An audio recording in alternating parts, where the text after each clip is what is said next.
l'Éternel, car il entend ma voix.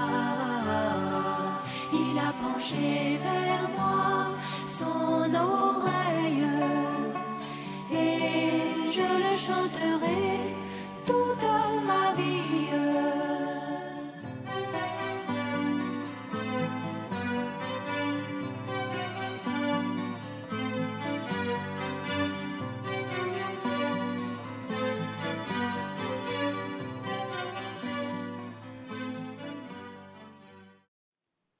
Quand vous regardez dans tous les combats que vous avez traversés déjà dans votre vie, partout où vous avez glané des victoires, c'est là où Dieu a pu se montrer.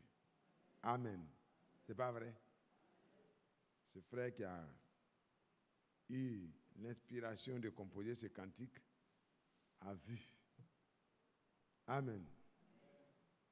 Et quand on regarde tous les vainqueurs dans tous les temps, ils peuvent chanter ce cantique. C'est un cantique qui est réservé à ceux qui ont expérimenté Dieu. Shadrach, Meshach, Abednego, qu'est-ce qui s'est passé dans la fournaise quand Dieu s'est montré? Alléluia. Nous étions ligotés, nous partions vers la mort certaine. Et quand nous avons franchi la porte, nous avons vu ceux qui nous tuaient, ceux qui nous amenaient vers la mort, être projetés par la flamme. Mais nous avons vu notre Dieu se montrer. Alléluia. Dieu s'est montré dans la flamme. Dieu s'est montré dans la fournaise. Et ce qui n'a jamais été vu dans l'histoire des hommes a été écrite. Alléluia. Désormais pour nous, quand Dieu se montre seulement, les choses changent. Mais Dieu, il se montre là où nous voulons lui donner la place qui est la sienne. Et l'on verra dans un moment seulement abandonner la place. C'est-à-dire que l'ennemi va céder la place. Il va prendre vraiment la fuite. Parce que devant le Seigneur, personne ne peut tenir. Même la flamme, même la fournaise chauffée cette fois, est devenue docile. Au point de servir les enfants de Dieu en coupant les liens, sans toucher leurs cheveux. Alléluia. Le feu a pu couper les liens sans toucher les cheveux. Sans même mettre son odeur sur les princes. Pourquoi? Parce que Dieu s'est montré et Nebuchadnezzar a pu voir Dieu dans la fournaise. Nebuchadnezzar a pu le voir. Qu'il n'y a pas 3 personnes seulement, mais il y a une 4e personne.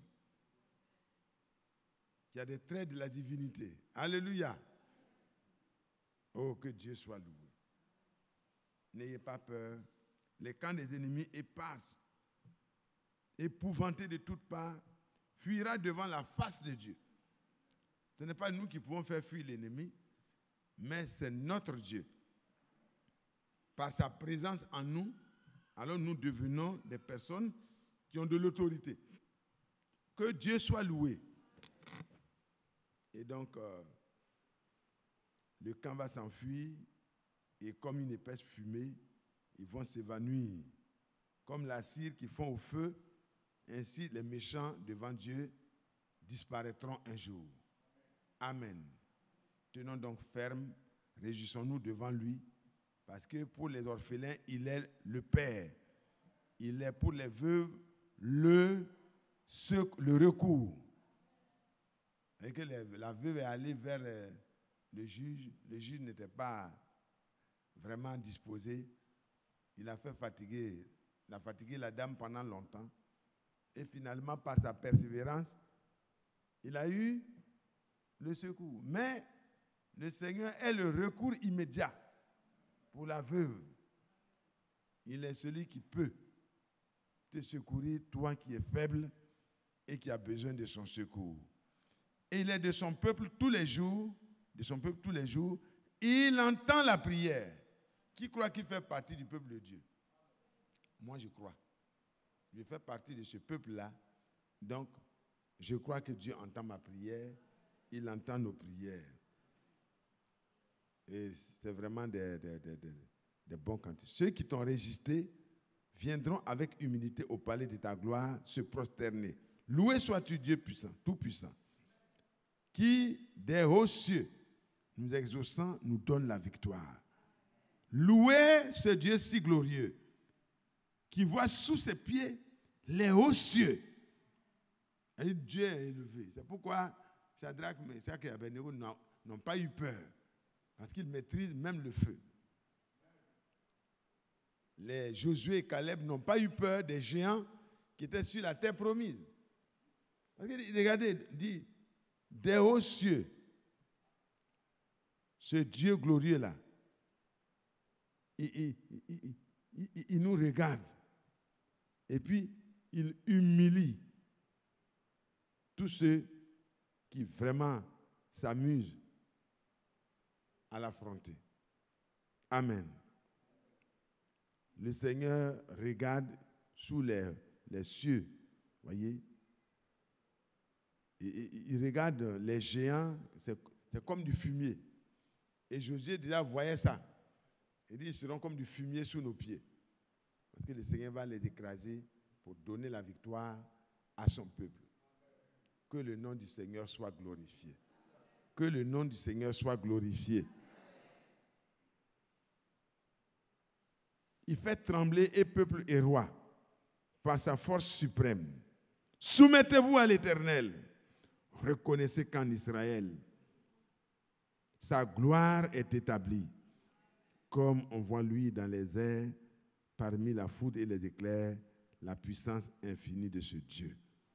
Que Dieu soit loué. L'Éternel est notre recours et nous avons par son secours trouvé la délivrance. Il est le Dieu bon et il est le Dieu fort. Même en face de la mort, il est l'espérance de ceux qui croient en lui. Frère David, Dieu te bénisse pour ce beau cantique. Et nous allons donc aller dans le même sens. C'est vraiment pourquoi j'ai apprécié les cantiques. C'est vraiment bien à propos. Nous allons nous lever donc pour faire la première lecture.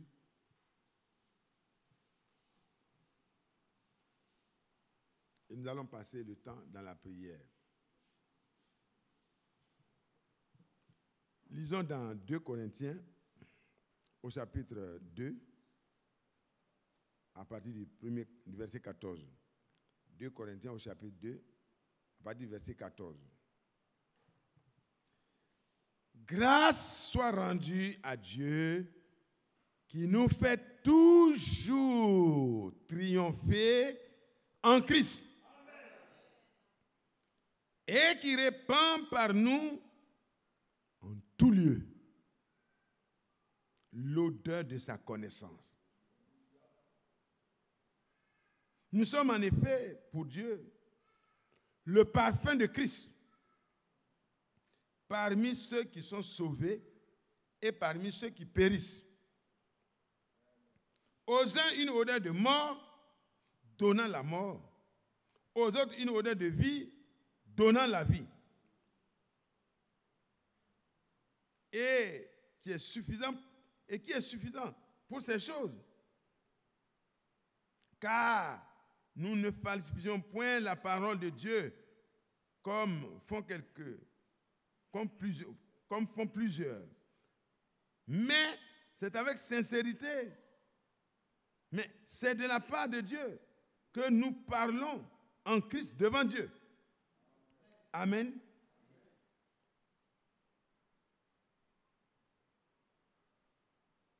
Et il va dire, commençons-nous de nouveau à nous recommander nous-mêmes, ou avons-nous besoin, comme quelques-uns, de lettres de recommandation auprès de vous ou de votre part?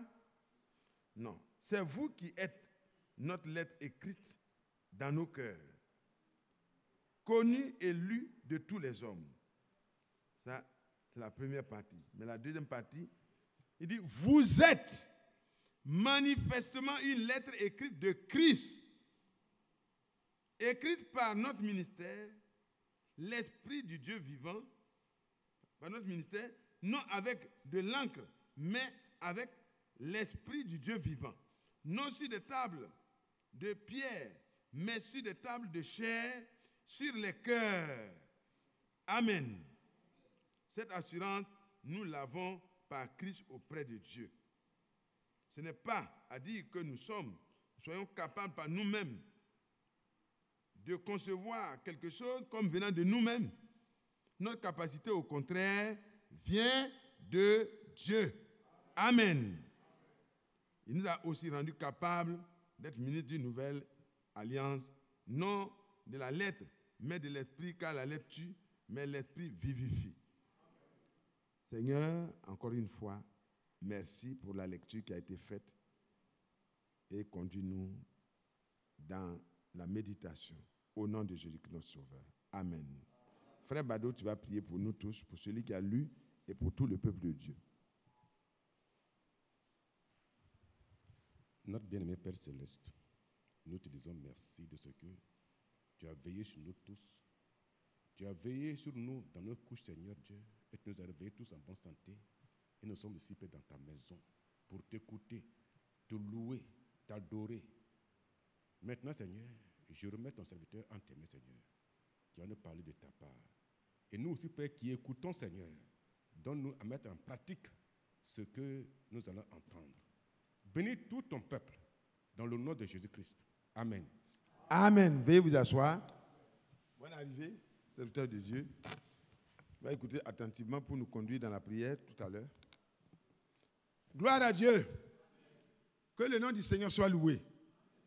Je ne vous entends pas. Voilà. Nous travaillons ensemble.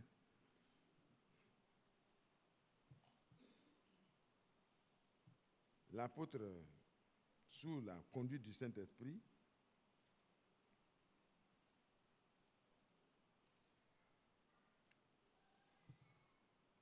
écrit: grâce soit rendue à Dieu qui nous fait toujours triompher en Christ et qui répand par nous en tout lieu l'odeur de sa connaissance. Amen. C'est vraiment un thème important pour vous et moi. L'apôtre Paul rend grâce à Dieu. Il loue le Seigneur de ce que, en ce temps-là, par la grâce de Dieu, le triomphe était une expérience de toujours. Dans tous les domaines de la vie, il pouvait crier ce cri de victoire. Et nous aussi, frères, nous avons été rachetés par le précieux sang de l'agneau. Et le but de Dieu, c'est que vous et moi, nous puissions être des personnes qui triomphent. Nous ne sommes pas faits pour être dans la défaite. Nous sommes créés en Christ comme Paul aussi. Et aujourd'hui, le message, la parole de Dieu restaurée, a pour but de nous donner tout ce qui est nécessaire pour que dans le combat de la foi, nous puissions toujours triompher. Mais triompher comment? En Christ. Parce que quand vous lisez en Christ, c'est vraiment le lieu de rappeler cela dans Éphésiens au chapitre 1. Prenez Éphésiens au chapitre 1.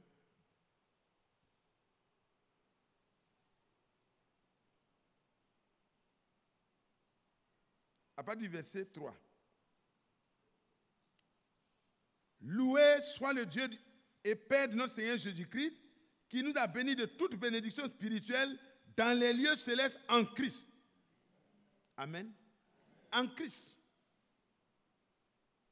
Et on n'entre pas en Christ parce qu'on appartient à l'église de Koweït ou à l'église d'Abidjan, mais c'est par la naissance.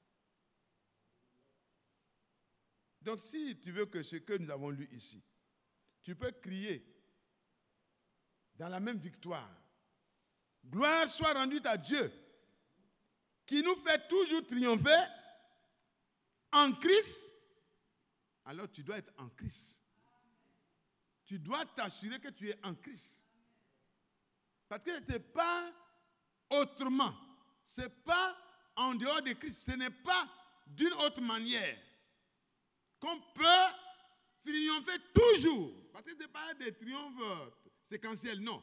Triompher toujours.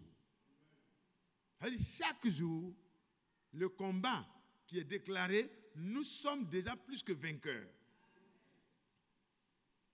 Et l'apôtre dit ici, en lui, c'est-à-dire en Christ, nous qui sommes bénis de toute bénédiction, parce qu'un jour, nous avons reconnu notre forfait, nous avons reconnu nos iniquités, nous avons reconnu ce que nous sommes, nos incapacités. L'apôtre Paul l'a reconnu. Il a dit, mais ce que je vais faire là, je n'arrive pas à le faire. Ce que je ne veux pas faire là, je suis poussé à le faire. Et il s'est arrêté. Il a dit, mais misérable que je suis. Il ne pouvait pas encore crier ce qu'il a crié ici. Il dit, misérable que je suis. C'est un constat.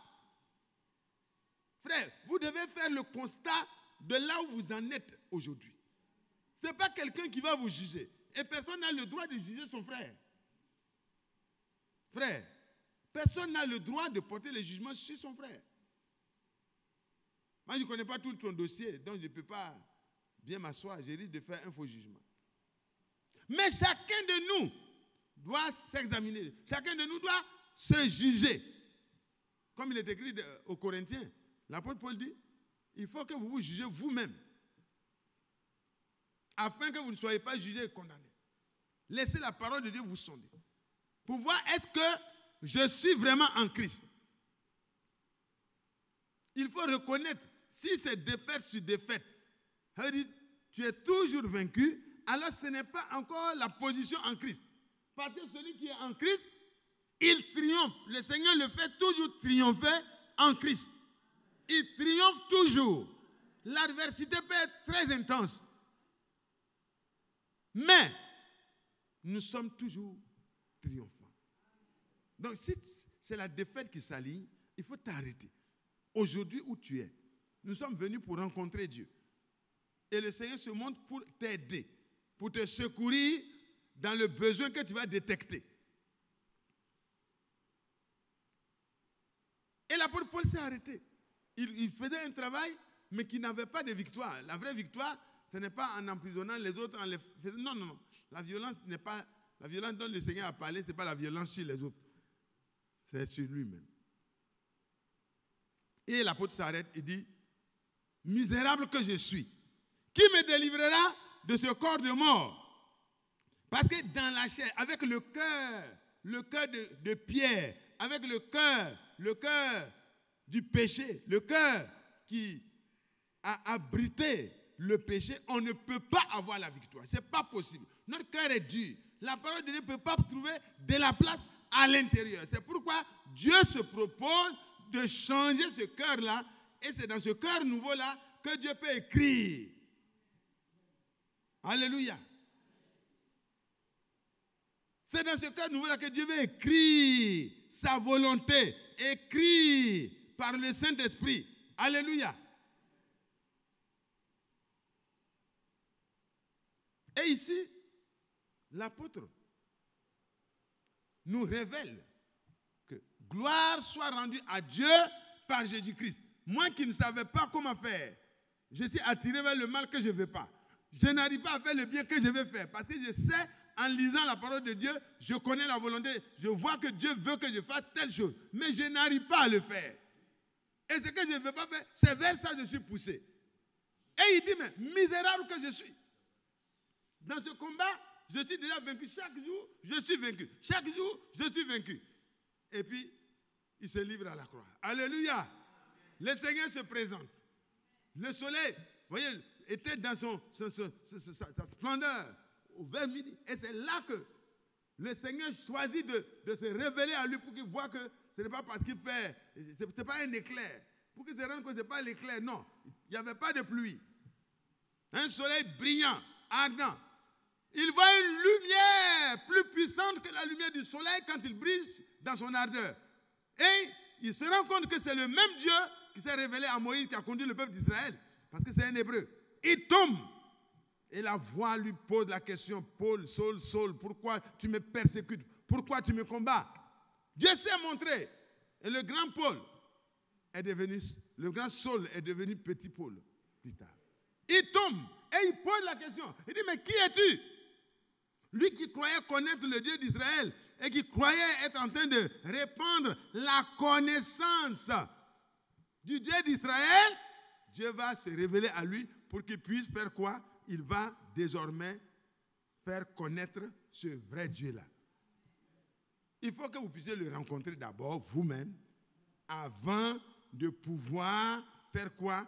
Faire répandre en tout lieu l'odeur de la connaissance de ce vrai Dieu. Vous ne pouvez pas répandre l'odeur de la connaissance de celui que vous ne connaissez pas. Ce n'est pas possible. C'est primordial. C'est important. Dans votre famille, dans votre service, dans tous les lieux où Dieu vous permet de résider, vous devez, vous et moi, être d'abord amenés à ce que Christ triomphe de nous et s'asseye.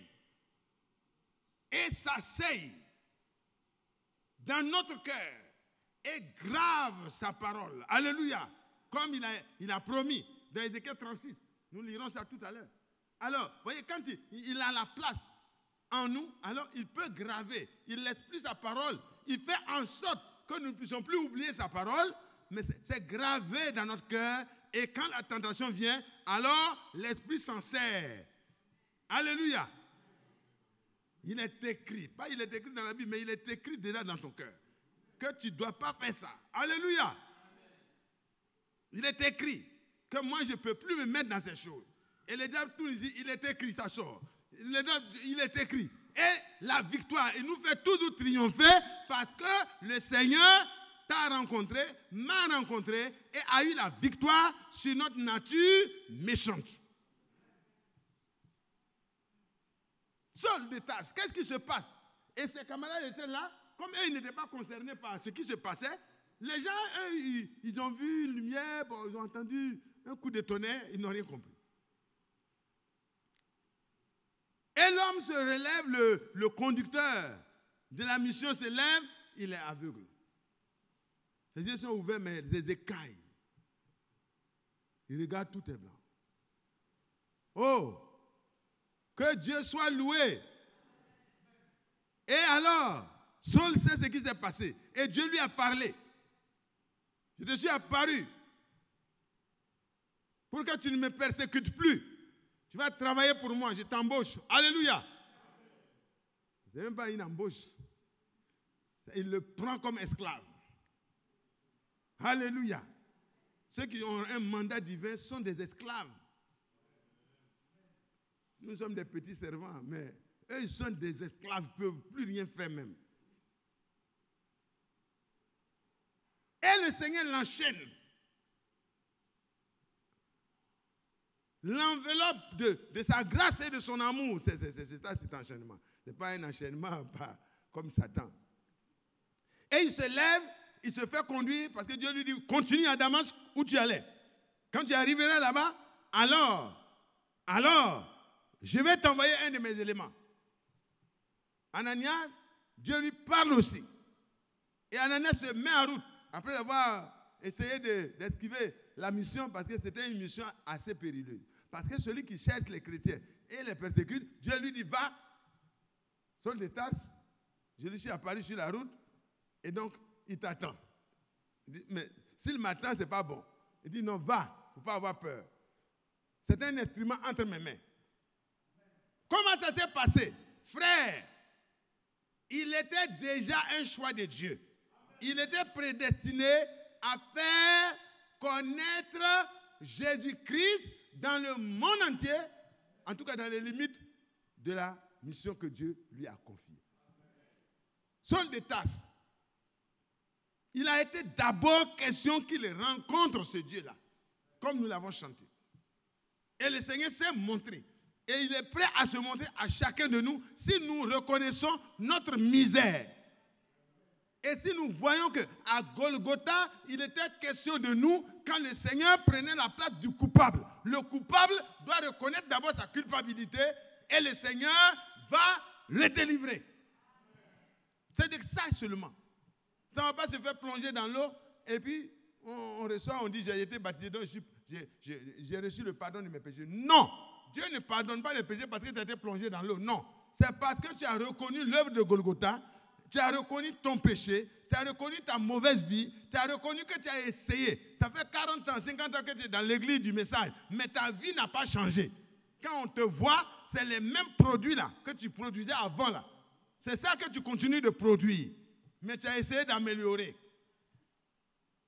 Mais l'amélioration ne donne pas un résultat. Parce que le Seigneur veut que tu puisses crier comme Saul. Misérable que je suis. Quand la parole de Dieu t'éclaire, tu vois ta misère. Ésaïe, quand il a vu la gloire de Dieu, quand Dieu s'est montré, il dit misérable que je suis. Je suis perdu. Mais là, Dieu dit non. L'ange a pris les bras, il a touché ses lèvres, il dit ceci a touché ses lèvres. Mais ça, c'était en attendant. Mais le sang de Jésus-Christ fait vraiment tout. Alléluia. Quand tu reconnais ta misère, ta mauvaise conduite, ce que tu fais en cachette, ce que tu fais à découvert, Dieu voit tout. Et pendant que tu te caches, tu crées des problèmes à l'intérieur de toi. Parce que David a dit, mais tant que je cachais, je dissimulais ce que je faisais, croyant que les gens n'ont pas tout vu, alors mes os se consumaient. Mais j'ai décidé d'avouer mes transgressions. Oh Dieu, aie pitié de moi. Tu as vu ce que j'ai fait dans la cachette. Effectivement, tu as envoyé ton prophète pour dévoiler mon comportement qui est méchant. Oh Dieu, aie pitié de moi. Dans ta grande bonté, selon ta miséricorde, efface mes transgressions. Mais comme David pouvait déjà prier de cette manière, David avait, en tant que prophète, ayant l'esprit de Christ, il pouvait voir de loin et il pouvait dire, heureux l'homme à qui l'Éternel n'impute point ses transgressions. Parce que par la foi, les prophètes et les saints des premiers temps regardaient à la rédemption. Ils savaient que la rédemption arrive et déjà dans leurs pratiques qui sont données par Dieu en substitut d'abord, alors ils savaient qu'ils avaient à faire leur foi, les yeux de la foi regardaient à la venue du Messie. C'est pourquoi le Seigneur pouvait dire, Abraham a vu mon jour et il s'est réjoui. Job aussi a vu le jour de la rédemption et il s'est réjoui. Et tous ceux, voyez, Jacob, avant de mourir, il a dit, n'enterrez pas mes os ici, parce que je vois le jour. Alléluia. Je vois la rédemption qui arrive. Enterrez-moi là-bas. Avec mon père Abraham. Et Joseph, avant de mourir, il donne des consignes. Alors qu'il était un grand prince en Égypte, il donne des consignes. Il dit, ne laissez pas mes os ici. Le Messie arrive. Emportez mes os, allez, enterrez là-bas. Parce que je dois me lever le jour où mon sauveur, mon rédempteur aura fini d'expier toutes les iniquités. Alléluia. Où il aura réglé le problème. Où il aura, dans un cri triomphal, fini avec le problème du péché. Moi aussi, Joseph, je vais me lever parce que j'ai cru en lui. J'ai cru en lui. Frère, si tu rencontres le Seigneur aujourd'hui, maintenant, si tu l'as vraiment rencontré, tu dois pouvoir dire en face de n'importe quelle adversité. Le péché qui est vendu moins cher là, quand tu te rencontres, tu dois pouvoir dire, gloire soit rendue à Dieu, qui me fait toujours triompher de chaque péché et de chaque iniquité par Jésus-Christ notre Seigneur. C'est de ça que les questions, frère. On ne peut pas continuer à traîner les casseroles pendant qu'on se prépare pour l'enlèvement. On doit pouvoir crier aujourd'hui, maintenant. Et si tu ne peux pas crier ce cri de triomphe, tu dois crier au moins auprès du Seigneur le cri de la défaite. Pour dire, Seigneur, je suis misérable. Sauve-moi. Libère-moi. On ne peut pas être dans moitié-moitié. Les gens qui sont au milieu, ils disent que non, frère, il faut parler, ça, ce n'est pas moi. Maintenant, allons-y sur le terrain du triomphe. On ne voit pas de triomphe dans ta vie non plus. Mais toi, tu es où? Tu viens d'où? Mon cher frère, ma chère soeur, le temps est venu où chacun de nous doit connaître réellement le Seigneur et avoir une expérience réelle et une relation réelle, personnelle avec le Seigneur. Quand l'apôtre parle, il parle au nom de tous ceux qui ont eu, parle à la grâce de Dieu. Il sait d'où il vient. Il dit, je ne mérite même pas d'être appelé apôtre. Parce que j'ai persécuté les enfants du Seigneur. J'ai persécuté l'église du Seigneur. Mais sa grâce pour moi n'a pas été vaine. Aujourd'hui, j'ai été retiré de cette manière-là, de faire là, et Dieu me fait toujours triompher en Christ. Et ce triomphe est pour toi.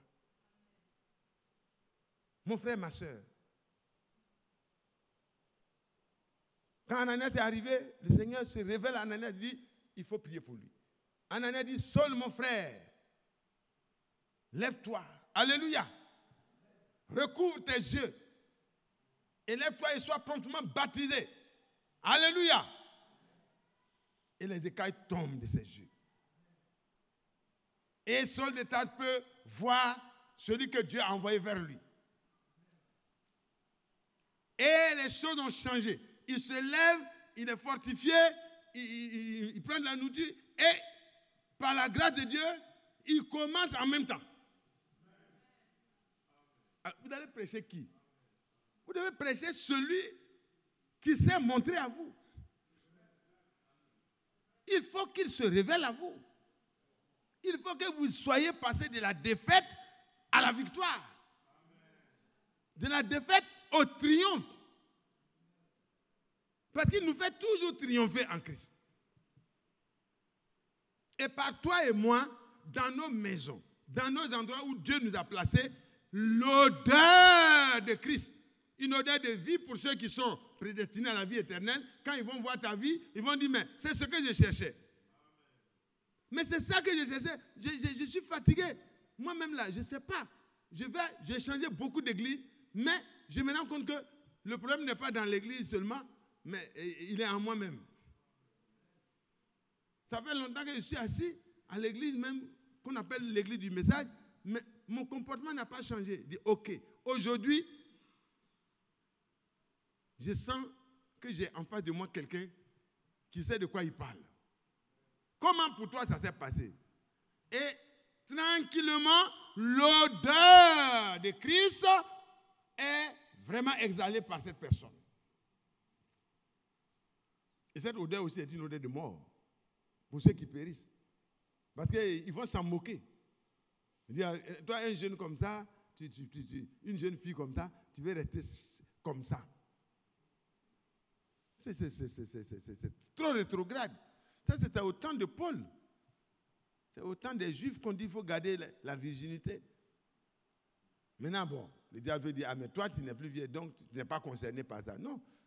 Si tu étais ce que tu étais, même prostituée comme Marie de Magdala, et que tu as rencontré le Seigneur Jésus-Christ, le Seigneur enlève tout ton dossier sale. Il purifie ton cœur. Par la foi que tu as dans le sacrifice de Jésus-Christ, tes péchés sont pardonnés. Parce que le sang qui devait être effusé pour que Dieu pardonne les péchés, ce sang-là a coulé à la croix. Et c'est pour toi, et c'est pour moi. Et ce n'est plus la peine de laisser l'accusateur prendre la place. Prends la place qui t'est donnée par le Seigneur. Accepte la grâce de Dieu. Et tu es déjà épargné du jugement. Plus de condamnation pour ceux qui sont en Jésus-Christ. À partir de ce moment-là, toi aussi, tu peux crier comme l'apôtre Paul, gloire soit rendue à Dieu, par Jésus-Christ notre Seigneur, par qui nous avons droit. Et il dit, en lui, Dieu nous a élus avant la fondation du monde pour que nous soyons saints et irréprochables. Ceux qui doivent faire connaître la connaissance de Jésus-Christ. Ceux qui doivent répandre l'odeur de la connaissance de Jésus-Christ. Là. Voilà la place que Dieu leur a donnée dans son cœur. Vous savez pourquoi nous devons être ainsi? Parce que, reprenez Ésaïe. J'aime vraiment ce qui est dit là-bas à notre sujet. Prenez Ésaïe 53.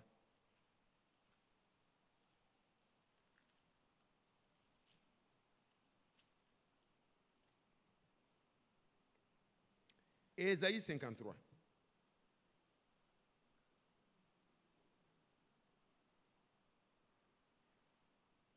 Nous prenons à partir du verset.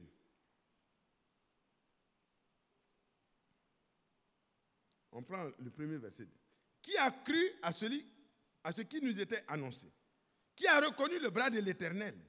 Il s'est élevé devant lui, comme une faible plante, comme un rejeton qui sort d'une terre desséchée. Il n'avait ni beauté, ni éclat pour attirer nos regards. Son aspect n'avait rien pour nous plaire. Voilà comment il était. Méprisé et abandonné des hommes, homme de douleur et habitué à la souffrance, semblable à celui dont on détourne le visage. Nous l'avons dédaigné et nous n'avons fait de lui aucun cas.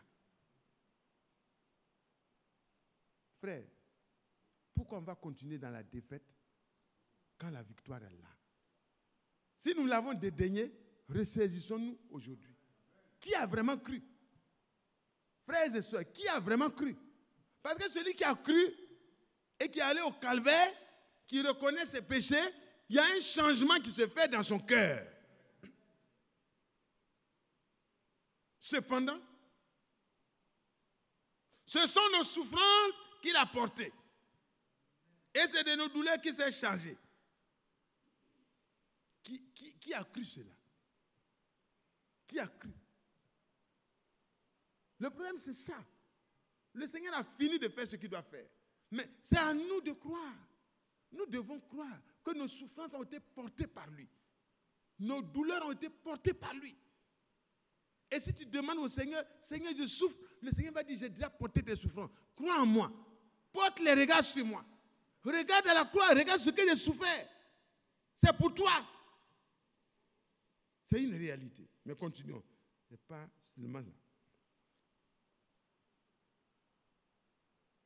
Au verset 5. Mais il était blessé pour nos péchés, brisé pour nos iniquités. Le châtiment qui nous donne la paix est tombé sur lui.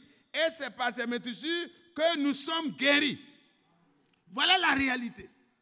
Ça, c'est la part de Dieu. Dieu ne nous a pas dit d'aller souffrir, d'aller marcher sur les collines, marcher sur les pointes, pour qu'on puisse faire l'expiation de nos péchés. Il a pris sur lui. Parce qu'il n'a voulu ni holocauste, ni sacrifice, mais il a formé un corps à notre Rédempteur. Et par la rédemption, le Seigneur peut dire dans Jean, au chapitre 19, le verset 30, tout est accompli. Ce qui est écrit ici, là, c'est déjà accompli. C'est littéralement accompli. Et le savant biblique disait que lors de la première venue du Seigneur, 109 prophéties bibliques se sont accomplies. 109. Et il pouvait lire.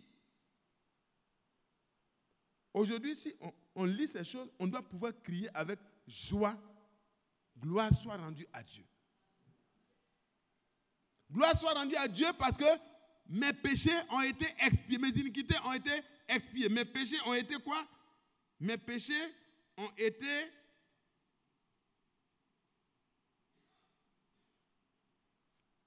il a été blessé pour mes péchés. Donc mes péchés ont été complètement ôtés.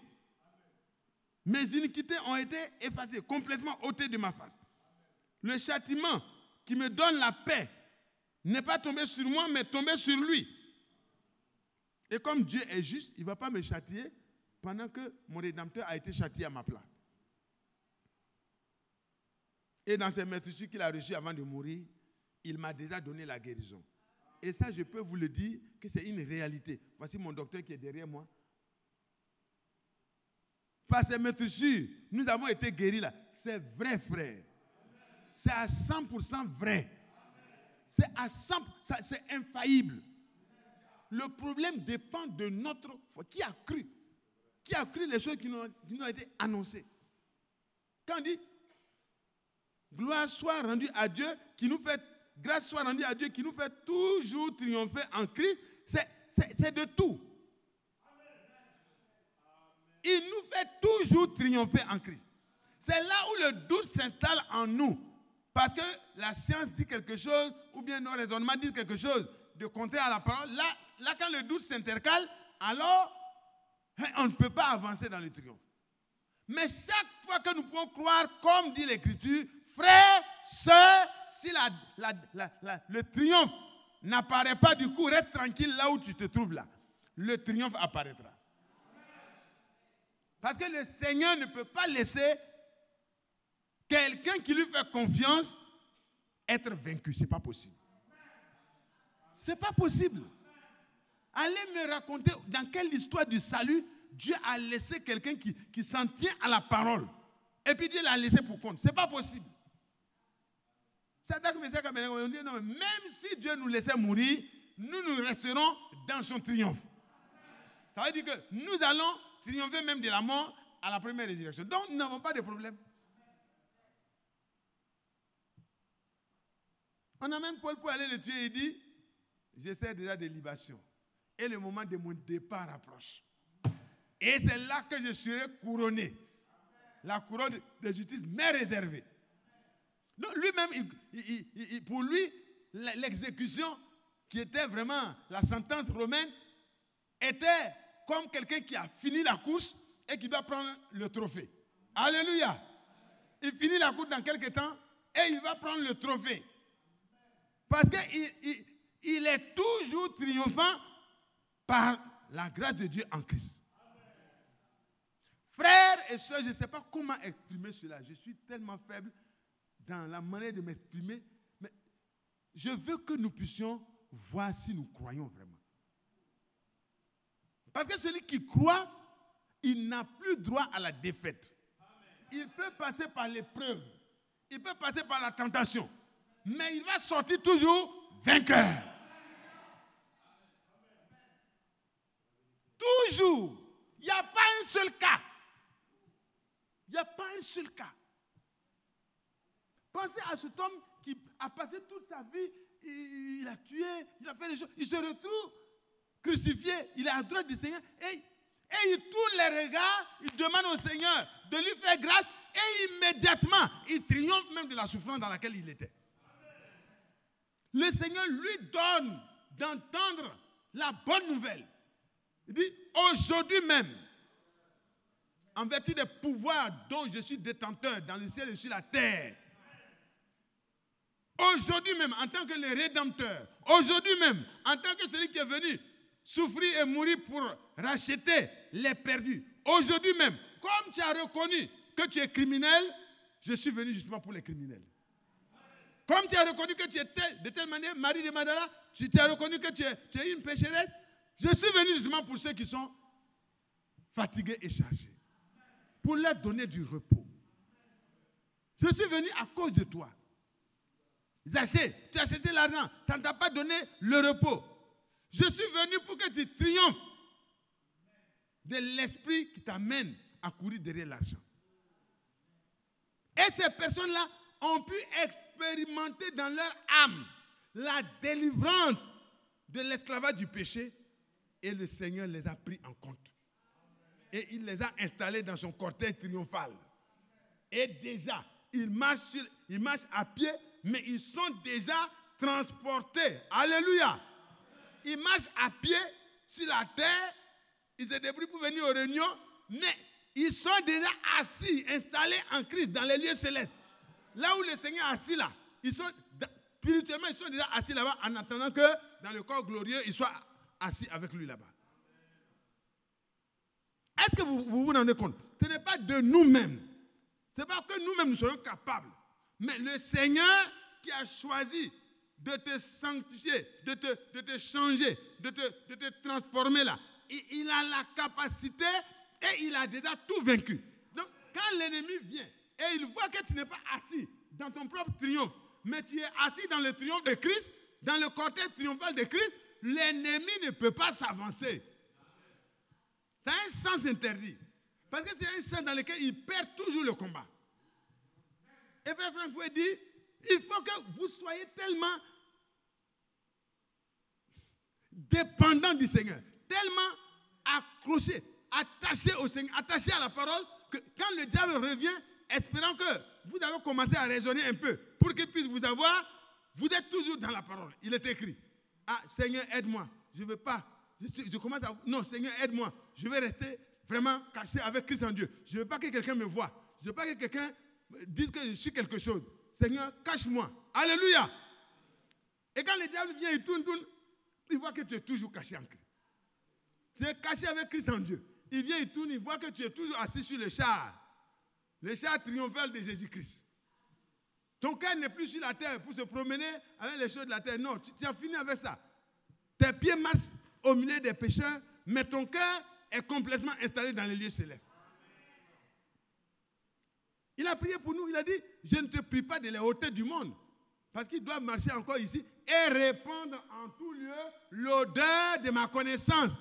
Mais je veux que tu les préserves du comportement du malin. Que tu les préserves du malin. Celui qui est en Christ, il se garde lui-même. Celui qui est né de Dieu là, il se garde lui-même. Et le malin ne le touche pas. Vous savez, c'est ceux qui ne connaissent pas le courant qui s'amusent avec la haute tension. Moi, quand j'étais en formation, j'ai rêvé une seule nuit que je me suis trompé. Et dans mes manœuvres, j'ai touché la haute tension. Et je voyais que j'ai été grillé. Heureusement que c'était un songe. Quand j'avais eu envie de pisser, et puis je me suis rendu compte que ce n'était pas une réalité, j'étais heureux. J'étais heureux de n'avoir pas eu à toucher un jour la haute tension dans la réalité. Et le diable, ce jour-là au calvaire, il pensait qu'il avait affaire à un petit juif qu'il allait faire crucifier. Mais il n'avait aucune apparence, comme nous l'avons lu, pour attirer les regards. Et le diable dit, si tu es le Fils de Dieu, il faut faire ça. Si tu es le Fils de Dieu, il faut transformer les pierres. Si tu es le Fils de Dieu, lui il est dans si tu es, d'accord, il faut continuer. Il a continué la tentation jusqu'à... Il a amené Jésus au calvaire. Il a mis Jésus à la croix. Par ses disciples qui étaient là en train de travailler le royaume romain, et à travers le centenier et ses 100 soldats, ils ont fait un travail magistral. Pour Dieu, ils ne savaient même pas qu'ils travaillaient pour Dieu. Quand ils ont crucifié le Seigneur, ils sont là, ils sont étonnés de sa réaction, de son comportement. Et donc, le diable est un peu perturbé. Il revient et dit, mais si tu es vraiment le Fils de Dieu, il dit la bouche des gens suit toujours. Hein. Si tu es vraiment le Fils de Dieu, descends de la croix et nous croirons en toi. Non, il n'est pas monté pour descendre comme ça. Alléluia. Ça sera trop facile. Tu l'as fait traîner comme ça jusqu'à la croix. Il va descendre comment? Il ne descendra pas. Parce qu'il est venu pour expier mes péchés. Il est venu pour me libérer de la captivité du péché qui me donne d'avoir de temps en temps des frayeurs. Parce qu'à tout moment, quelqu'un qui marche dans le péché, il est étonné des défaites qui se suivent. Et le diable, il a touché, quand il a mis la dernière chose qui devait être faite, il dit, j'ai soif. Ils sont venus, et ils ont mis des trucs de vinaigre dans l'éponge, et puis ils sont venus mettre sur sa bouche. Il dit, ok, tout est accompli. Ils ont déjà tiré au sol les vêtements, ils ont tiré au sol la tunique, ils ont partagé les vêtements, ils ont fait, tout cela avait été déjà écrit. Les brigands, au milieu desquels ils devaient être crucifiés, sont là. Et tout ce qui devait être fait était fait. Et le Seigneur lève les yeux, il crie, tout est accompli. Et baissant la tête, alléluia, c'était fini. Le sang de Jésus-Christ ainsi m'a racheté, t'a racheté. Le diable ne peut que constater les dégâts. Ne regarde plus ton passé. Regarde désormais ton avenir glorieux. Gloire soit rendue à Dieu qui te fait désormais toujours triompher en... Vous ne suivez pas. Gloire soit rendue à Dieu. Répétez.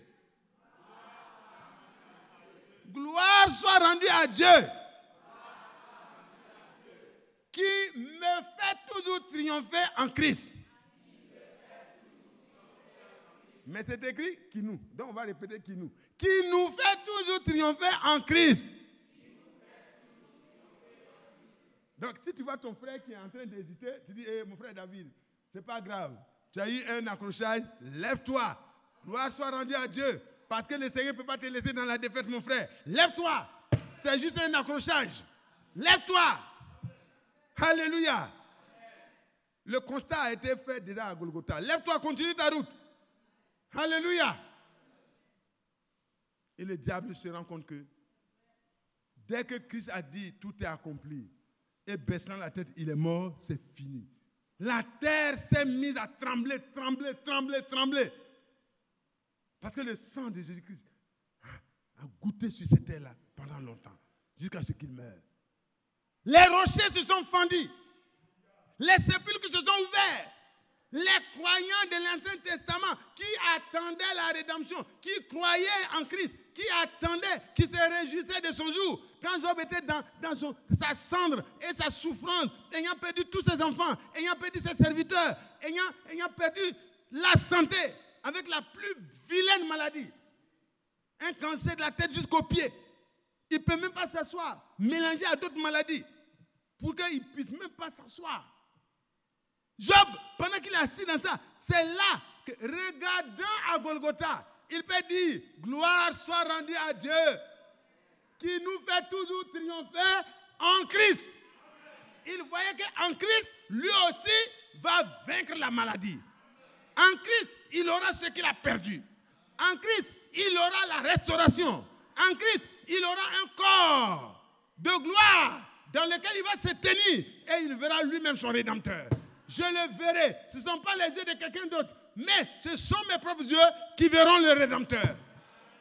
Il pouvait crier. Oh, si cela peut être écrit. Oh là là. Écrit de manière que ça soit vraiment ineffaçable. Dieu n'a pas écrit seulement dans le livre, mais aujourd'hui, l'expérience de Job est écrite dans tous les cœurs des croyants. Oh, c'est écrit pour toi et moi.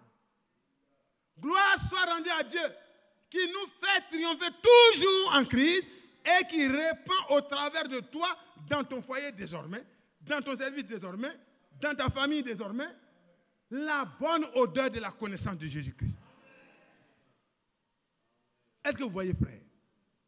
Ce n'est pas ailleurs, c'est en Christ. Ne doute pas un seul instant. Le brigand n'a rien fait comme mérite. La seule chose que Dieu veut, Dieu sauve par grâce. Et le moyen par lequel Dieu peut entrer en contact avec toi pour te donner ta portion de salut, c'est la foi. Amen. Mais qui a cru à ce qui nous était annoncé, cette bonne nouvelle? Qui a cru? Nous étions tous errants comme des brebis. Chacun suivait une voie. Bon, son pasteur a dit que c'est comme ça. On doit... Non, mais ce n'est pas le pasteur. Il s'agit de ce que Dieu a dit dans sa parole. Et le Seigneur dit, le prophète a écrit, parce que le Seigneur lui dévoilait le secret. Ésaïe 53, il dit, après avoir livré sa vie en sacrifice pour le péché, il verra une postérité et prolongera ses jours. Et ces personnes pourront dire, en son temps, chacun en son temps, grâce soit rendue à Dieu. Alléluia. Grâce soit rendue à Dieu, qui nous fait toujours triompher en Christ. Parce qu'il prolonge les jours de Christ. Ce ne sont pas des personnes qui viennent s'asseoir à l'église et qui ne changent jamais, mais ils ont été changés. Et leur vie montre que Christ est le vainqueur. Le duel qui a eu lieu à Golgotha, il n'y a pas eu de comptage, non. Ça a été une victoire KO. Les crucifiés meurent souvent plusieurs jours après. Mais ici, là, ça a été à l'étonnement de tous. Du matin, à partir de midi, le soleil s'est obscurci. Vers 15 heures, il crie, tout est accompli. Toute la terre tremble. Les rochers se fendent. Les sépulcres s'ouvrent. Parce qu'il y avait des croyants dans les sépulcres. Alléluia. Ce n'est pas tous les sépulcres, hein? Ah non. Il faut que les sépulcres aient déjà reçu quelqu'un qui a la foi dans le Rédempteur. Qui est adoré sous le sang des bouquets de Taurus, ce n'est pas un problème. mais c'est parce qu'il avait foi dans la rédemption qui allait intervenir. Quels que soient les péchés qui t'avaient englouti, la foi en Jésus-Christ te libère. Ne regardez plus à votre passé. Tournez la page, parce que Dieu a tourné la page. Il a pris votre péché, votre passé, il a englouti ça dans la mer de l'oubli. Dans la maison de Corneille, c'est ce que Pierre a dit. Il dit, mais Dieu qui connaît le cœur a purifié leur cœur par la foi qu'ils ont eue dans la rédemption.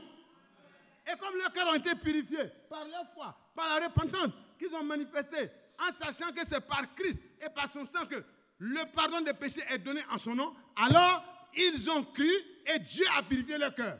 Et Dieu en même temps, pour enlever les problèmes de disputes entre les Juifs qui croyaient qu'il y a une différence entre les païens et les Juifs, oui c'est vrai il y a une différence, mais Dieu a décidé dans sa souveraineté de choisir parmi les nations des hommes qui vont porter son nom.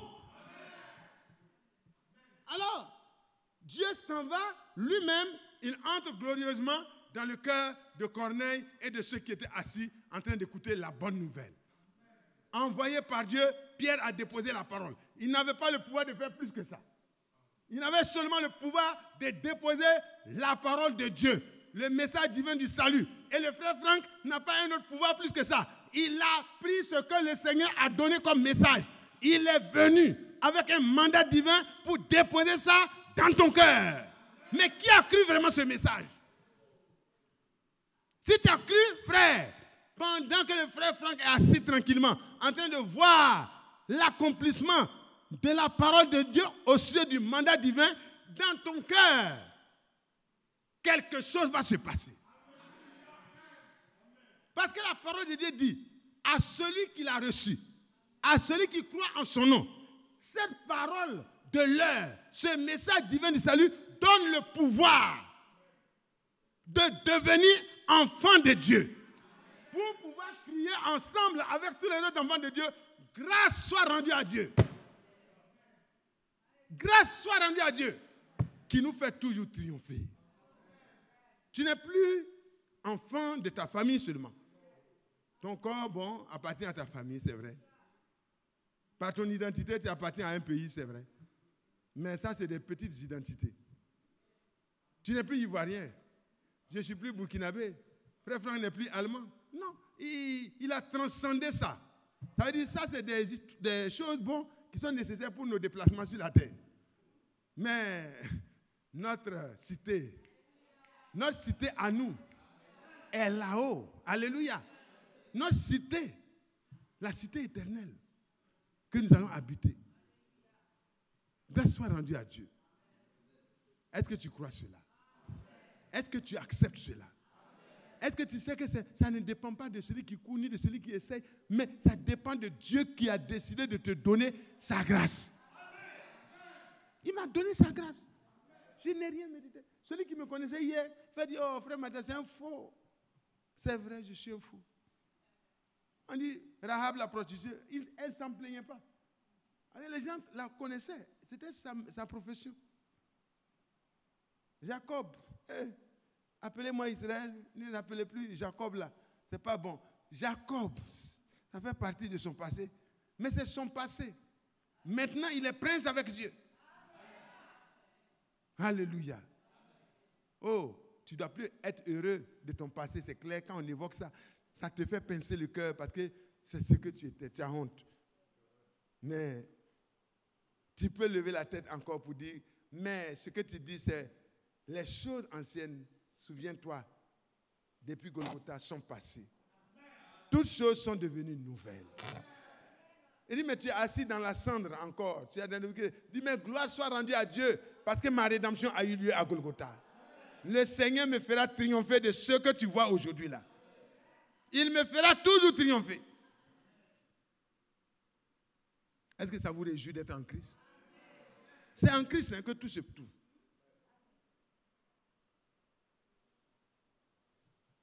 Nous allons repartir dans Éphésiens là.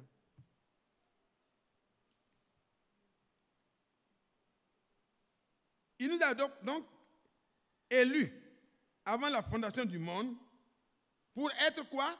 Pour que nous soyons saints et irréprochables devant lui. En Christ, Dieu nous a déjà élus.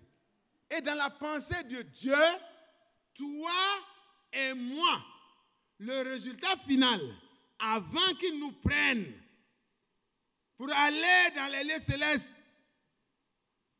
pour nous asseoir dans un corps de gloire, pendant que notre cœur est déjà assis là-bas, le Seigneur, il te dit que l'élection là, le but là, c'est pour que tu sois saint et irréprochable au milieu des hommes parmi lesquels tu vis.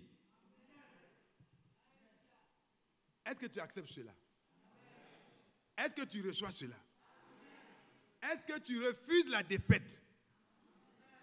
Vous avez peur de dire amen? Celui qui t'a élu là, il dit voilà ce que tu seras. Tu es élu pour être saint et sans reproche. Et tu t'en vas prendre Philippe, 1 Thessaloniciens 5, le verset 23. 1 Thessaloniciens 5, le verset 23.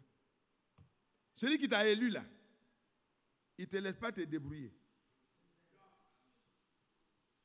Il ne te laisse pas faire les choses et puis tu vas échouer et puis ça va faire honte à son cœur. Il est écrit que le Dieu de paix vous sanctifie lui-même tout entier. Parce que le châtiment qui nous donne la paix est déjà tombé sur lui. Alors il te donne sa paix. Et il est prêt qu'il te sanctifie lui-même tout entier. Il y a quelqu'un qui dit non, la sainteté c'est dans le cœur. Non, mais ici Dieu dit, il va te sanctifier tout entier. Et il va citer. Et que tout votre être, parce que tu es prédestiné à être saint et irréprochable. Alors tout entier, tout ton être, l'esprit, l'âme et le corps soient conservés, quoi? Irréprochables. Irréprochables. Les hommes disent, la perfection n'est pas de ce monde. Donc frère, ce que tu lis là, c'est peut-être pour le temps des pôles là qui peuvent dire ça. Non! Le péché est dans nos rues, partout. Non! Le péché ne triomphera plus sur toi. Parce que le même sauveur qui a sauvé l'apôtre Paul est le même sauveur qui t'a sauvé. Et l'apôtre Pierre dit, je m'adresse à ceux qui ont reçu en partage une foi du même prix que la nôtre. Alors, si c'est le même prix qui a été payé pour Pierre, qui a été payé pour toi, alors mon cher frère, ne te décourage pas. Il est écrit dans la deuxième lettre que Pierre a écrite, il dit, Simon Pierre, premier verset, chapitre premier verset. Simon Pierre, serviteur et apôtre de Jésus-Christ, à ceux qui ont reçu en partage une foi du même prix que la nôtre, par la justice de notre Dieu et du Sauveur Jésus-Christ. À cela, que la paix, que la grâce et la paix vous soient multipliées. Alléluia. Amen. Vous recevez? Amen. Que la grâce et la paix vous soient multipliées. Amen. Par la connaissance. Alléluia. Parce qu'il faut le connaître avant de répandre l'odeur de sa connaissance. Alléluia. Par la connaissance de Dieu et de notre Seigneur et de Jésus-Christ notre Seigneur. Amen. Et il va développer sa divine puissance, nous a donné tout ce qui contribue à la vie et à la piété, au moyen de la connaissance de celui qui nous a appelés par sa propre gloire et par sa vertu. Celle-ci nous assure de sa part les plus grandes et les plus précieuses promesses. Et dans notre temps, la promesse d'un prophète de la gamme d'Élie est accomplie aujourd'hui. La promesse d'un serviteur fidèle et prudent qui va prendre cette bonne nouvelle du royaume, selon Matthieu 24, 14, et qui va l'amener dans le monde entier. afin que cela puisse servir de témoignage à toutes les nations, pour que Dieu mette fin au jour du salut. Alléluia. Alors viendra la fin. Il faut que ces choses-là, nous puissions comprendre que les plus grandes et les plus précieuses promesses, dans notre temps, sont en train de s'accomplir sous nos yeux. Nous pouvons dire que cette parole de l'Écriture aussi est accomplie. Malachie 4, 5 à 6, c'est accompli. Matthieu 24, 45 à 47, c'est accompli. Matthieu 24, 14, c'est accompli. Apocalypse, combien? 13 ou 14, où il dit l'ange qui vole entre le ciel et la terre pour apporter l'évangile à... Mais c'est accompli. Nous pouvons dire la préparation qui a été promise est accomplie. Et tout enfant de Dieu a le droit de revendiquer chaque portion de ce que Dieu a promis. Frères et sœurs, nous attendons la pluie de l'arrière-saison. Ça va venir, mais ça viendra sur la semence prédestinée. C'est pourquoi il faut accepter de te laisser corriger, de n'avoir que la parole telle qu'elle a été annoncée au commencement. Alors, tu prendras part à la manifestation glorieuse des fils de Dieu. Alléluia. Alors je repars. 1 Thessaloniciens 5, verset 23. Que le Dieu de paix vous sanctifie lui-même tout entier, et que tout votre être, l'esprit, l'âme et le corps soient conservés irréprochables. Pourquoi? Lors de l'avènement de notre Seigneur Jésus-Christ. Ce que nous attendons, c'est l'avènement du Seigneur. En 1933, le Seigneur a dit, c'est ce message-là qui sera précurseur de ma venue. Mon avènement là, il faut que ce message aille jusqu'aux confins de la terre, tel que c'est parti dans les premiers temps de l'Église. Il faut que le même message, vous voyez que quand Pierre partait chez Corneille, il est parti avec la même prédication qui a été prêchée à Jérusalem. Alléluia. Il n'est pas parti avec quelque chose de dénaturé. Et quand il a déposé ça dans les cœurs des gens qui ont cru, ça a produit le même effet qu'à Jérusalem. Est-ce que vous suivez, frère? Parce que si ce n'est pas la même parole, ça ne produira pas le même effet. Dieu n'est pas engagé par ma parole. Dieu n'est pas engagé parce que je me proclame prophète ou je me proclame ce que je veux. Dieu est engagé par ce qu'il a dit lui-même. Quand il a dit quelque chose, il pouvait prier pour les apôtres et dire que je ne prie pas pour eux seulement, mais je prie aussi pour ceux qui croiront par leur parole. C'est-à-dire, ma parole sera en eux. Ils deviendront partie intégrante de ma parole. Et quand ils parleront, ils ne parleront que ma parole. Et l'odeur de ma connaissance sortira et sera ressentie par ceux qui m'appartiennent. Grâce soit rendue à Dieu.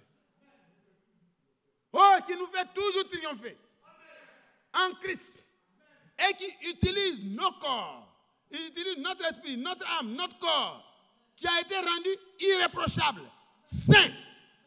Ce n'est pas après notre mort. Dans d'autres religions, on attend la mort et puis des années après, les gens décident de te béatifier. Non, ça c'est trop compliqué. Il n'y a aucune assurance dans cela. C'est du faux. Dieu n'est pas engagé par les décisions que les gens prennent dans un endroit. Non. Dieu prend la décision avec toi-même directement. Alléluia. Alléluia. Pourquoi aller chercher crédit là où il y a cash? On te dit, viens prendre. Hein, la sœur articulée. Si elle me dit, frère Mathias, il y a une chemise, il faut venir prendre ça demain. Et puis moi, il dit, non, je cherche l'argent. Quand je vais trouver l'argent, je vais aller payer. Puis je suis en train de chercher là, je cherche. Mais il y en a déjà. Le Seigneur te donne le salut cadeau. Il n'a pas dit de venir payer. C'est par grâce qu'il te donne. Parce qu'on ne peut pas payer. C'est pourquoi lui-même s'est chargé de payer la rançon. Le bandit chef qui nous a pris là, la rançon, c'était très difficile à payer. Et le Seigneur est venu, il dit, quelle est la rançon? Il dit, il faut que tu passes. Toi. Il dit, qu'est-ce qu'il faut faire? Et il dit, dans le rouleau du livre, il est écrit de moi. J'apparais, je suis venu. La première apparition du Seigneur, c'est pour que le problème du péché soit réglé. et que toi et moi, nous soyons libres de tous les engagements dans lesquels nous nous sommes enroulés. Oh, que Dieu soit loué. Et aujourd'hui, frère, respire l'air de la liberté. Accepte par la foi de sortir des compromis. Accepte par la foi de recevoir la liberté que le Seigneur te donne gratuitement. Dans la maison de Corneille, ils ont écouté. Quand il est arrivé dans Acte 10, verset 43, il dit que tous les prophètes rendent de Jésus-Christ le témoignage que quiconque là, ça m'inclut aussi. Quiconque croit en lui reçoit par son nom le pardon de ses péchés. Parce qu'il n'y a sous le ciel aucun autre nom qui a été donné par lequel vous pouvez être sauvé. Il n'y en a pas. C'est Jésus-Christ. C'est en Christ que nous pouvons dire grâce soit rendue à Dieu. Mes défaites passées appartiennent à mon passé.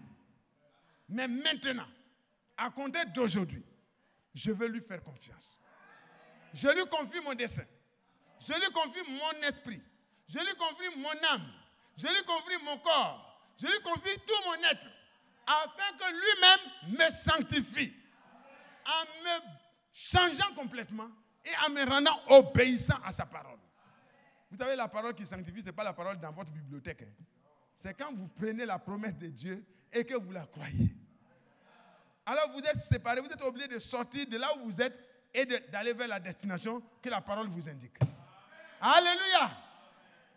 Quand vous croyez, il y a un changement qui se produit. Que Dieu se montre seulement. Et l'on verra dans ce moment même précis, abandonner la place. Le diable a fui. Quand il a vu que le voile du temple s'est déchiré du haut jusqu'en bas, il a vu que c'est plus que plusieurs corps des morts qui étaient ressuscités, les saints, alléluia, qui sont morts, sont ressuscités. Et c'était le chaos généralisé. Et la Bible nous décrit ça dans Colossiens au chapitre 2, le verset 14, 15, 16. Vous voyez que là, à la croix, c'est là que tout s'est passé. C'est pourquoi il ne faut plus avoir peur. Il faut lire triomphalement, gloire soit rendue à Dieu. Saute de joie, mon frère. Saute de joie, ma soeur. Ne sois pas quelqu'un qui est enthousiaste dans le vide. Notre enthousiasme n'est pas dans le vide. Quand vous voyez le petit qui crie, il chante, il est content, il est heureux, c'est quelque chose qui se passe dans son âme. Il faut que tu te réjouisses. Ce n'est pas l'argent que tu vas avoir dans ta poche là qui doit te réjouir. Ce n'est pas parce que tu te maries demain que tu dois te réjouir. Ce n'est pas parce qu'on t'a fait vœu que tu dois te réjouir ou bien tu as fait vœu que tu dois te réjouir. Ta réjouissance là doit se trouver dans le Seigneur. Les raisons de ta joie là, c'est parce que le Seigneur te fait toujours triompher en Christ. Il t'a élu avant la fondation du monde. Il t'a donné d'être béni de toute bénédiction spirituelle dans les lieux célestes. Ça veut dire que depuis le haut même, tu es déjà béni. Et puis la source de ta bénédiction n'est pas ce qu'un prophète va dire sur la terre. Dieu t'a déjà béni dans les lieux célestes. Et ce que Dieu bénit en Christ demeure béni pour l'éternité. Sur la terre, tu es déjà béni, frère. Si la chose tarde à se manifester, réjouis-toi. Loue ton Dieu. Tu as fait ici, tu as échoué, c'est pas grave. Tu n'as pas frappé à la bonne porte. Va devant Dieu pour dire, ça c'est pas un échec. Est-ce que je ne me suis pas trompé de lieu? Dieu te dit, voilà. Il fallait me poser la question. J'étais béni, mais est-ce que je t'ai dit c'est dans ça? Alléluia. Et Dieu va te dire, ça c'est pas mon échec, ça c'est ton échec. Alléluia. Parce que tu dois toujours triompher tant que tu demeures dans les voies du Seigneur. Tu triompheras toujours. Comptez les endroits où vous avez échoué. Comptez, hein. Si vous les identifiez, c'est là où vous n'avez pas demandé l'avis de Dieu avant de vous avancer. Tant que vous demeurez en Christ et que vous gardez ce qu'il vous a dit, il n'y a pas d'échec. Il n'y a pas d'échec. Est-ce que ça vous plaît? Est-ce que ça vous réjouit? Est-ce que ça vous fait pas sauter de joie? C'est plus que des milliers. David dit, mais je me réjouis à la connaissance de ta parole, de tes promesses, comme si je possédais des milliers d'objets d'or. Et ça, c'est tout pour l'or, c'est tout pour les diamants, pour les pierres précieuses. Mais vous et moi, on va marcher sur ça. Des pavés. David, on a raison de sauter. Ah, moi aussi. j'ai hâte de m'en aller même. Je ne sais même pas pourquoi les gens luttent. Quand on dit, ouais, les gens font des songes. J'ai vu, telle personne est morte. Donc, il n'a qu'à mourir. Nous, on va prendre. Aïe! C'est mort de quelqu'un qui te réjouit. Et il reprend les prophéties, ça se promène. On a vu telle personne est morte. Donc, est-ce que tu sais qu'il va mourir? Il va mourir. Et après, l'apôtre Paul dit, le moment de mon départ approche. J'ai combattu le bon combat. J'ai achevé la course.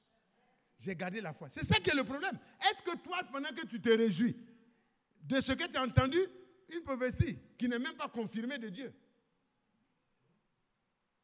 Parce que plusieurs prophéties viennent de la mauvaise pensée du cœur de celui qui l'a fait. Il y a des prophéties, les gens sont dans des groupes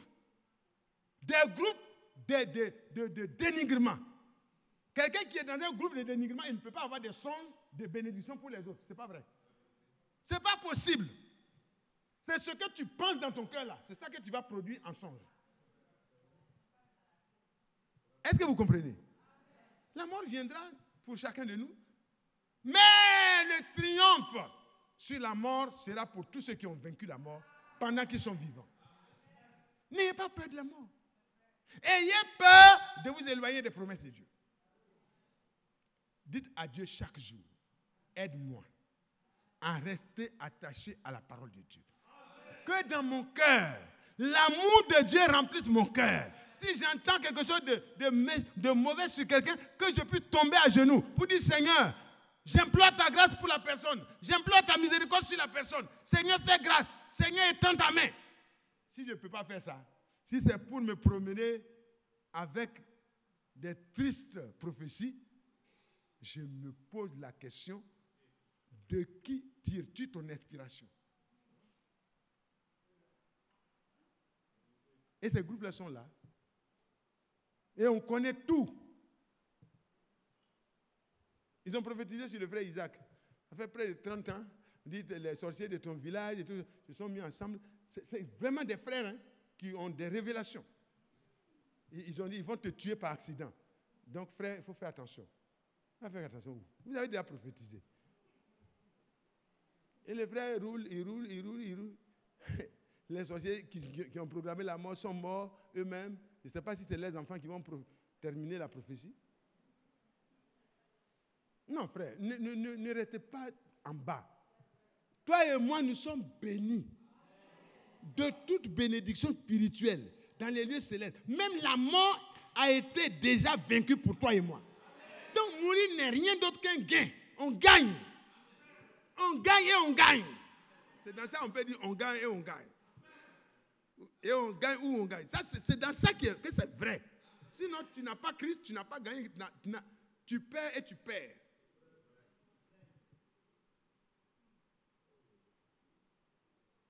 Oh, que Dieu nous aide. Est-ce qu'on est heureux? Vous voulez qu'on lise la dernière partie? Colossiens 2. À Golgotha. Vous pouvez remettre ça là-bas. C'est à Golgotha. À partir du verset 13. Vous qui étiez morts par vos offenses et par l'incirconcision de votre chair, il vous a rendu à la vie avec lui en nous faisant quoi? Grâce pour toutes nos offenses. Qui accepte ça? Qui accepte ça? Tu reçois toi, mon petit? Ah oui, David a levé la main, mais je n'ai pas vu ta main levée.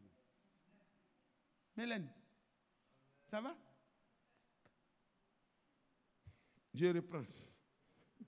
J'aime que vous participiez. Vous qui étiez morts, nous, j'ajoute, nous qui étions morts par nos offenses. Paul pouvait dire vous maintenant parce que lui, il a déjà eu sa part. Alléluia. Nous qui étions morts par nos offenses, par l'incirconcision de notre chair, il nous a rendus à la vie avec lui et, voyez, en nous faisant grâce pour toutes nos offenses. Et ça, c'est en Christ que nous sommes pardonnés. Parce que celui qui est mon parent proche là, il a pris ma dette là. Il a pris ma facture là. Il a pris ce qui a fait que j'étais livré comme esclave là. il a pris ce qu'il fallait payer là. Et il a payé. On ne peut plus parler de ça. Ni chez les chrétiens, ni à la justice. La justice de Dieu a été parfaitement satisfaite. Et le diable, il est saint. Et Dieu continue. Il a effacé l'acte. Et Jean-Baptiste dit, il a ôté complètement. Alléluia. C'est la même chose. Effacer ici, ça va jusque là. Il a effacé l'acte dont les ordonnances nous condamnaient et qui subsistait contre nous. Est-ce que vous voyez? Votre vie passée là, quand vous regardez, vous avez honte. Mais ne vous en faites plus. Le Seigneur vous a pardonné en Christ, vous êtes pardonné. Il vous a déjà béni. Et quoi? En l'éliminant, il a éliminé cela, en le clouant à la croix. Et il a dépouillé qui? Les dominations, les autorités. Et il les a livrées publiquement en spectacle, en triomphant d'elles par la croix. Que personne donc ne vous juge au sujet du manger ou du boire. Alléluia. Amen. Ou d'une fête, ou d'une nouvelle lune, ou des sabbats. C'était l'ombre des choses à venir. Mais le corps est en Christ. Qu'est-ce qu'il a fait du diable? Qu'est-ce qu'il a fait des démons? Qu'est-ce qu'il a fait des dominations, des autorités, les hiérarchies, des puissances, des ténèbres? Il les a dépouillés. Est-ce que vous comprenez? Une armée qui est dépouillée, c'est une armée de laquelle on a désarmé. C'est le désarmement. On a pris toutes les armes balistiques, sol, air, tout. Pilote de tout. L'armée de l'air, l'armée de terre, l'armée de mer, tout ça. Il a tout dépouillé, il a mis de son côté. Il a détruit toutes les armes. En un seul acte, à la croix du calvaire, quand il a payé le prix, tout a été réglé. C'est pourquoi toute la terre a tremblé. Les démons n'avaient plus un endroit où se cacher. Le diable a couru en bas. Il est allé là-bas. Il a dit, donne les clés. Les clés de la mort et du séjour des morts. Il a pris ça. Et il est sorti le 3e jour. Il est sorti. L'ange est venu rapidement. Excellence. Alléluia. Je ne sais pas si c'est excellence, si c'est éminence. Tout ce qu'il y a de grand. Seigneur, j'ouvre la porte. Et il a roulé la pierre. Et le Seigneur est sorti. Glorieux. C'était le temps. Il a fini de faire le travail en bas. Alléluia. Les clés de la mort. Il dit, j'ai été mort. Et me voici vivant au siècle des siècles. J'ai les clés de la mort et du séjour des morts. Et je te fais toujours triompher en Christ. De tout ce que tu auras comme difficulté, souviens-toi de ce verset. Et il t'amène au calvaire à un changement de cœur. Il change ton cœur, il change ton esprit. Le cœur dur là, il enlève ça. Tu peux aimer un frère, tu peux aimer une soeur, tu peux même aimer celui qui ne t'aime pas. Si tu as triomphé, c'est que tu dois arriver là. Parce que lui, tu prolonges ses jours. Et quand il était au jour de sa chair, il était à la croix, pendant qu'on se moquait de lui, il subissait la sentence la plus méchante de la part des soldats romains. Et il était là. Il n'a pas dit un seul mot méchant. Il n'a pas menacé quelqu'un. Il n'a pas riposté. Il est resté là. Parce qu'il était écrit dans le livre, le rouleau du livre, qu'il devait venir pour expier mes péchés, pour prendre ma place. Il a accepté jusqu'à la dernière parole qui devait s'accomplir. Et quand cela est fait, il a crié. Tout est accompli. Et il a baissé la tête. Et il a rendu l'âme. Et ta défaite, qui a été chronique jusque-là, s'est transformée en un triomphe. Frères et sœurs, ça ne vous réjouit pas? Ça ne vous réjouit pas? Vous êtes venus avec des fardeaux? Vous êtes venus avec des problèmes? Jésus a déjà tout pris ça. À la croix, il a déjà tout pris. Ce qu'il attend de vous et moi, c'est une consécration volontaire. Pour dire, Seigneur, regarde dans mon cœur les choses qui ne sont pas propres au royaume, alors que tu m'as présenté un saint et irréprochable, ôte ça. Quel que soit le comportement, que les gens vont afficher, ma femme va afficher, ou bien mon mari va afficher, ou bien au travail, je vais afficher. Donne-moi le cœur qui pourra tout supporter, tout pardonner, trouver une excuse dans tout et pouvoir avertir avec amour et douceur celui qui s'égare. Oh là là, le centenier était tellement étonné. Quand le Seigneur, après avoir manifesté vraiment la bonté extrême en priant pour ceux qui le tuent, et puis quelques instants plus tard, pendant que les autres étaient en train de souffrir, lui, il dit tout est accompli, bête la tête, il meurt. Non, le centenier dit non. Ça, c'est pas ordinaire. Ça veut dire que même sa mort là était déjà comme une défaite pour le royaume romain tout entier. Parce qu'il ne doit pas mourir vite. Pourquoi il est mort vite comme ça? Il dit non, cet homme-là était manifestement, réellement le Fils de Dieu. Il n'était pas seulement, il l'est. Mais Dieu soit loué. Il avait fini la rédemption. Il pouvait se permettre de dire il était. Mais pour nous, par la grâce de Dieu, il a détruit le pouvoir de Satan. Alors on va se lever et on va dire merci au Seigneur. Parce que l'ennemi a été dépouillé. Il a été livré publiquement en spectacle. Ce n'est pas quelque chose qui s'est fait dans le secret pour que le diable vienne te suggérer quelque chose d'autre. Il nous a prédestinés dans son amour à être ses enfants d'adoption par Jésus-Christ, selon le bon plaisir de sa volonté, pour célébrer la gloire de sa grâce, dont il nous a favorisés en Christ, dans le bien-aimé. Amen.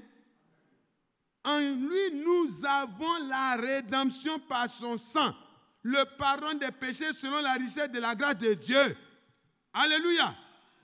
Nous avons le pardon. Nous avons la rédemption. Nous avons le rachat totalement accompli. Est-ce qu'on peut se réjouir? Est-ce qu'on peut dire grâce soit rendue à Dieu? Grâce soit rendue à Dieu. Regardez la suite.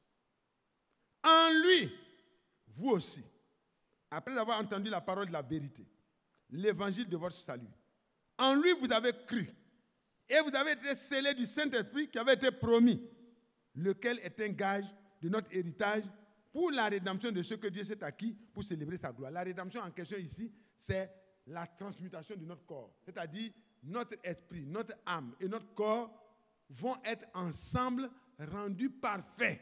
C'est-à-dire, on va recevoir pas ce corps dans lequel le péché a fait des dégâts, mais un corps glorieux qui ressemble au corps de gloire. Comme on a reçu un cœur nouveau, on a reçu un esprit nouveau, on va recevoir un corps nouveau.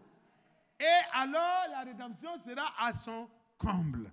Et c'est de cette manière-là qu'on va monter pour aller à la rencontre du Seigneur. C'est de cette manière-là que vos cheveux vont tomber ici. Alléluia! Les sœurs qui n'ont pas beaucoup de cheveux, n'allez pas chercher des cheveux des morts pour mettre. Restez tranquille, marchez dans la foi, vous aurez des cheveux qui vont descendre. Alléluia! Vous qui avez une peau qui est fragile aujourd'hui, vous aurez une peau qui ne sera plus jamais fragile.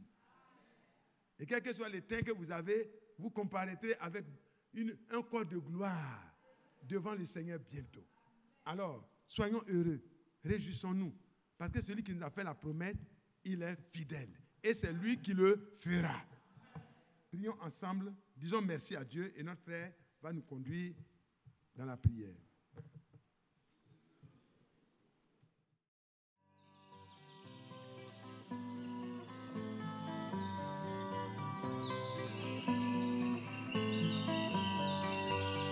J'aime l'Éternel,